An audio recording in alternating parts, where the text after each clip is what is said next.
Teori kepribadian dari Costa dan McCree. Nama lengkapnya Paul T. Costa Jr., lahir tanggal 16 November 1942 di New Hampshire, dan Robert R. McCree, lahir tanggal 28 April 1949 di Kansas. Mereka berdua mengklasifikasikan The Big Five Theory menjadi 5 dimensi. Dari kami, kelompok 2E001 yang beranggotakan Ananda Ayura Mahastika, Wulan Lestari, Suci Amalia Putri, dan Muhammad Iksan Rinjaya. Berikut penjelasan teori kepribadian dari Costa dan McCree. Bagian pertama, struktur kepribadian yang terdiri dari 5 dimensi, yaitu ada ekstraversi. Ekstraversi sangat erat kaitannya dengan kenyamanan seseorang ketika berinteraksi dengan orang-orang lain di sekitarnya. Sifat positif dari kepribadian ini adalah senang dan mudah dalam bergaul, bersosialisasi, serta mampu hidup berkelompok dan tegas. Sebaliknya, kebalikan dari kepribadian ini adalah introversi. Costa dan McCree membagi skor tinggi dan skor rendah untuk 5 kepribadiannya. Yang mana apabila skor ekstraversi seseorang tinggi, maka perilaku yang ditunjukkannya adalah berupa penuh kasih sayang, mudah bergaul, banyak bicara, menyukai kesenangan, dan bersemangat. Sedangkan apabila seseorang memiliki skor ekstraversi rendah, maka sifat yang ditampilkannya adalah tidak peduli, penyendiri, pendiam, serius, dan tidak berperasaan.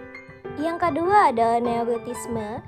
Neurotisme merupakan kepribadian yang mana mampu untuk menilai kemampuan seseorang pada saat menahan stres atau tekanan.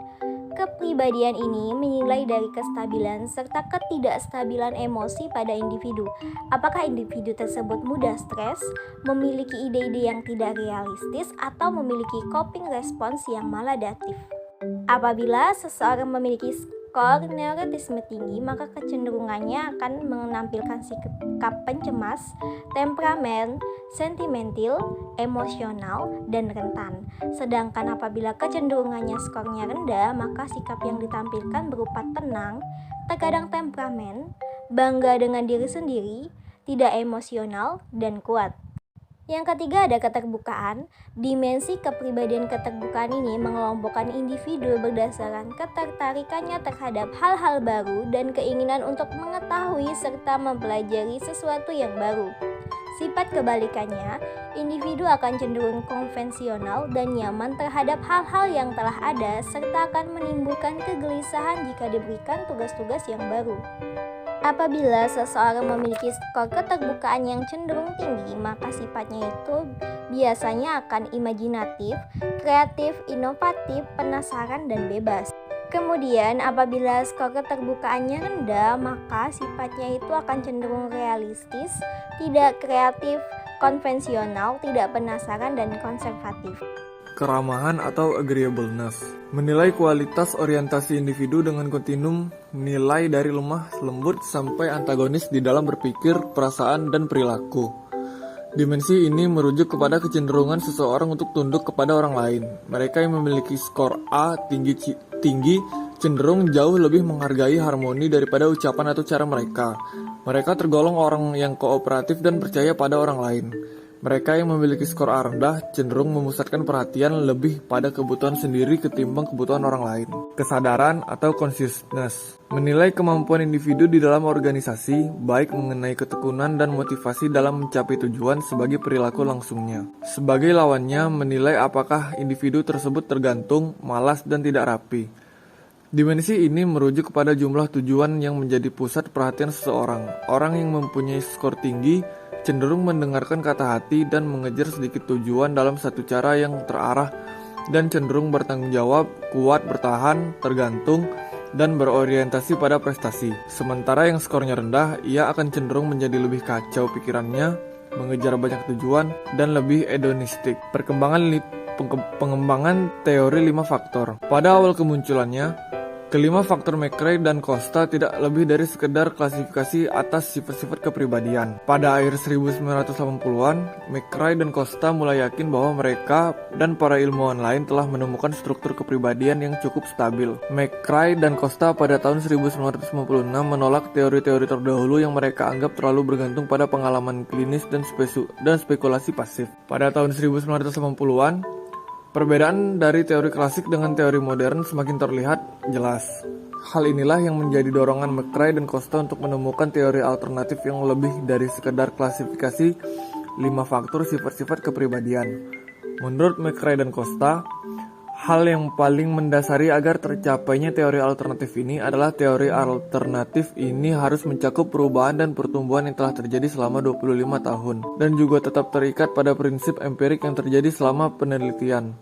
Maka, selama 25 tahun, McRae dan Costa terus mengembangkan model 5 faktor ini sehingga menjadi teori 5 faktor. Menurut McRae dan Costa, pada tahun 1999, model tersebut dan temuan dari badan penelitian yang berasosiasi dengannya tidak membentuk suatu teori kepribadian. Sebuah teori kepribadian mengorganisasikan temuan-temuan untuk dapat menghasilkan suatu cerita yang koheren, memfokuskan isu-isu dan fenomena-fenomena yang dapat dan harus dijelaskan. Teori 5 faktor memiliki 2 komponen, yaitu komponen inti atau core kompeten yang berisikan kecenderungan dasar, karakteristik adaptasi, dan juga konsep diri. Dan 2 komponen sekunder atau peripheral komponen, yaitu dasar biologis, biografi objektif, dan juga pengaruh eksternal. Sistem kepribadian. Sistem kepribadian pada teori 5 faktor ini terdiri dari 2 komponen. Komponen yang pertama adalah komponen inti, di mana itu terdiri dari kecenderungan dasar, yaitu salah satu komponen dasar kepribadian, seiring dengan karakteristik adaptasi, konsep diri, dasar biologis, biografi objektif, dan pengaruh eksternal. Yang kedua adalah karakteristik adaptasi, yaitu struktur kepribadian yang dipelajari yang berkembang saat manusia beradaptasi dengan lingkungan. Nah, kalau kecenderungan dasar tadi bersifat stabil dan bertahan, sedangkan karakteristik adaptasi ini berfluktuasi sehingga membuatnya rentan terhadap perubahan dalam kehidupan seseorang. Yang ketiga adalah konsep diri, di mana itu terdiri dari pengetahuan, pandangan, dan evaluasi tentang diri sendiri. Kemudian identitas yang memberikan suatu perasaan memiliki tujuan dan kesatuan dalam hidup. Baiklah, saya Ananda akan menjelaskan mengenai peripheral komponen. Yang pertama yaitu biological base atau dasar biologis. Gen, hormon, dan struktur otak merupakan mekanisme biologis yang paling utama dalam mempengaruhi kecenderungan dasar. McRae dan Costa belum dapat menjelaskan, namun bidang genetika dengan perkembangannya telah menjelaskan bagaimana mekanisme biologis mempengaruhi perilaku manusia. Posisi dasar biologis ini mengeliminasi peranan lingkungan dalam pembentukan kecenderungan dasar, akan tetapi tidak serta menghilangkan peranan lingkungan dalam pembentukan kepribadian. Lingkungan tidak memiliki pengaruh secara langsung dalam pembentukan kepribadian menurut McRae dan Costa. Lingkungan memiliki peranan tersendiri dalam pembentukan kepribadian. Lingkungan seperti yang ada pada kecenderungan dasar dan karakteristik adaptasi. Yang kedua yaitu objektif biografi atau biografi objektif. McRae dan Costa mengatakan bahwa biografi objektif adalah apapun yang dilakukan, dipikirkan, dan mampu dirasakan seseorang sepanjang hidupnya. Biografi objektif menekankan pada apa yang terjadi sepanjang hidupnya atau objektif daripada pandangan atau persepsi mengenai pengalaman yang dialami individu itu sendiri atau subjektif. Yang ketiga yaitu external influence atau pengaruh eksternal.